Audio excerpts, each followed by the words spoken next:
শুধু সাকিব ভাইয়ের সঙ্গে তো দূরত্ব না, দূরত্ব তো অনেক আর্টিস্টের সঙ্গে আছে। কারণ এর আগেও আমাদের ঈদে সাকিব ভাই আমাদেরকে ডোনেট করছে, আমাদের ঈদে কিন্তু লাস্ট ঈদে সাকিব ভাই ডোনেট করছে কিছু টাকা। মনোয়ার হোসেন দীপজল সাহেব যখন প্রথম ছবিটা নিয়ে আসলো, চাচুর সামনে সবাই আমাকে অনেক বেশি super duper top class director, সে দেখলো আব্বু ছাড়া কথা বলতো না এবং চাচুর সামনে অনেক চাপাবাজি করতো, কিন্তু চাচু যখনই সরে যেত তখনই আমার পিছনে সে আমাকে নিয়ে গেম খেলতো। ওই হিরোকে ফোন করে বলতো দীপজল সাহেব তো হিরো বানাচ্ছে, তোমাদের কি হইব। এর আগে মান্না ভাই একটা কথা বলে গেছে যে ইন্ডাস্ট্রিতে কেউ কখনো বন্ধু হতে পারে না, হয় না বন্ধু। আমি সেটা হারে হারে টের পেয়েছি এবং সব থেকে সেলফিশ জায়গা হচ্ছে আমাদের ইন্ডাস্ট্রি। আমি যেমন আছি ভালো আছি, আমি চামচামি করবো না কারোর কাছে, কাজ হলে হবে না হলে না হবে। আপনি সিনেমা করছেন বা অনেক বেশি আলোচনায় আসতে পারছেন না, রাইট।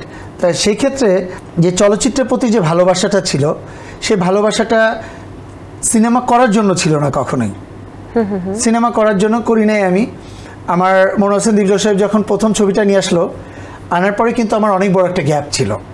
আমার কাছে মনে হলো যে চাচুর সামনে সবাই আমাকে অনেক বেশি এবং সব থেকে অনেক বাংলাদেশে অনেক top class director, super duper top class director, সে দেখলো আব্বু ছাড়া কথা বলতো না আমাকে দেখলে, এবং চাচুর সামনে অনেক চাপাবাজি করতো যে ওকে দিয়ে এইটা হবে, ওকে দিয়ে এইটা হবে, অনেক কিছু করবে এই সেই। কিন্তু চাচু যখনই সরে যেত তখনই আমার পিছনে সে আমাকে নিয়ে গেম খেলতো, আমার নামে দুর্নাম করতো। আমাকে ওই হিরোকে ফোন করে বলতো দীপজল সাহেব তো হিরো বানাচ্ছে, তোমাদের কী হইব, তো এই কী সেই কী। এরপরে তারা গেম করা শুরু করলো। আমি যখন এটা বুঝে ফেললাম যে এটা জায়গা আমার না, হ্যাঁ, কারণ এর আগে মান্না ভাই একটা কথা বলে গেছে যে ইন্ডাস্ট্রিতে কেউ কখনো বন্ধু হতে পারে না, হয় না বন্ধু। আমি সেটা হারে হারে টের পেয়েছি এবং সব থেকে সেলফিশ জায়গা হচ্ছে আমাদের ইন্ডাস্ট্রি, সব থেকে সেলফিশ। যে লোক আপনাকে সব থেকে বেশি ভালোবাসতেছে, আপনি উঠে যাবেন, সেই লোক আপনাকে নিয়ে সব থেকে বেশি বাজে মন্তব্য করতেছে। তো সেক্ষেত্রে আমার মনে হলো যে ইন্ডাস্ট্রিতে আমি থাকবো না, কাজ করব না। পরবর্তীতে আমি 2012-তে রিলিজ হলে 2015 পর্যন্ত আমার অনেক বড় একটা গ্যাপ। এরপরে আসার পরে ওয়াজেদ আলী সুমন ভাইয়ের হিটম্যান, আজব প্রেম, ওনারা ধরলো ছবিটা করতে হবে। এরপর আমার মনে হলো যে আমি যেমন আছি ভালো আছি, আমি চামচামি করবো না কারোর কাছে, কাজ হলে হবে না হলে না হবে। তারপর আল্লাহর রহমতে যে যতটুকু আছে আমার লাইফে, আমি অনেক হ্যাপি, সিরিয়াসলি একদমই। আচ্ছা, শাকিব খানের সাথে শিল্পী সমিতির একটা দূরত্ব আছে, এটা আমরা লোকমুখে শুনছি, এ ব্যাপারে আপনি কি বলবেন?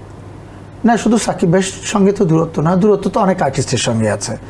যাদের প্রয়োজন হচ্ছে না শিল্পী সমিতিতে এসে বসার বা শিল্পী সমিতির দরকার হচ্ছে না, তা তারা কেন শিল্পী সমিতিতে যাবে বা শিল্পী সমিতির আশেপাশে যাবে? আমার কথা হচ্ছে এটা, আমারও যখন প্রয়োজন হবে না আমিও তো সেমটাই করব। আমার তো কাজ নাই কোনো শিল্পী সমিতির সাথে দূরত্ব বলতে কি বোঝায়? কারণ এর আগেও আমাদের ঈদে সাকিব ভাই আমাদেরকে ডোনেট করছে, হাল থেকে আমাদের ঈদে কিন্তু লাস্ট ঈদে সাকিব ভাই ডোনেট করছে কিছু টাকা, যেটাই হোক। তা আমার কথা হচ্ছে সাকিব ভাই তো বিজি অনেক কিছু নিয়ে, আমাদের অনেক আর্টিস্ট অনেক বিজি আছে অনেক কিছু নিয়ে। আমি যেহেতু অ্যাসোসিয়েশন করছি, তা আমি বাধ্যতামূলক আমার শিল্পীদের সেবা করা লাগে। তা সেক্ষেত্রে আমারও যখন প্রয়োজন হবে না, আমারও যখন মনে হবে যে আমার শিল্পী সমিতিতে কাজ কি, তখন আমারও দূরে আমি আমার কাজ করি। তাহলে আর্টিস্টদের যদি শিল্পী সমিতির প্রয়োজনই না হয়, তাহলে তো শিল্পী সমিতিরই কোনো প্রয়োজন আছে বলে আমার মনে হচ্ছে না। এখন সব আর্টিস্টদের প্রয়োজন নেই এমন তো কোনো কিছু না। আমার 570 জন আর্টিস্ট, তার ভিতর 10 জনের প্রয়োজন নাই, বাকি সবার তো প্রয়োজন আছে। কেউ না কোনো প্রবলেম ক্রিয়েট হচ্ছে, কেউ না কোনো ঝামেলাতে পড়তেছে, কোনো আর্টিস্টের টাকা পেমেন্ট ঠিক করে করতেছে না, কোনো আর্টিস্টের শুটিং করছে, ডাবিং আরেকজনকে করায় ছবি রিলিজ করতেছে, কোনো আর্টিস্ট একটা বিপদে পড়ছে, কোনো আর্টিস্টকে গাড়ি হাইজ্যাক করছে, কোনো আর্টিস্ট ছিনতাইকারীর ভিতরে পড়ছে। এটা তো আর্টিস্টের একটা অ্যাসোসিয়েশন। আমার 570 জন আর্টিস্ট যে বিপদে পড়বে তার পাশে থাকার দায়িত্ব আমাদের, এবং তাদের একটা অ্যাসোসিয়েশন আছে যেটা আমাদের 1984 সালে আমাদের সবার প্রিয় আমাদের ফারুক ভাই, আমাদের সোহেল রানা স্যার, উজ্জ্বল ভাই, আরও যারা আছেন সবাই মিলে এটা করেছিলেন আর কি। তা এটা শুধু আর্টিস্টদের স্বার্থ রক্ষা করার জন্যই, মানে আর্টিস্টদের নিরাপত্তা এবং স্বার্থ রক্ষার জন্য। কিন্তু আর্টিস্টরা যখন শিল্পী সমিতি কেউ ছাপিয়ে যাবে, তখন আর শিল্পী সমিতির প্রয়োজন নেই বলে আপনি মনে করছেন, এমনটাই? তাহলে না, শিল্পী সমিতির প্রয়োজন যখন পড়বে অবশ্যই তারা শিল্পী সমিতির দ্বারস্থ হবে, হেল্প চাইবে। আচ্ছা, আর প্রয়োজন না হলে কেন হেল্প চাইবে? কেন চাইবে? আচ্ছা, ঠিক আছে।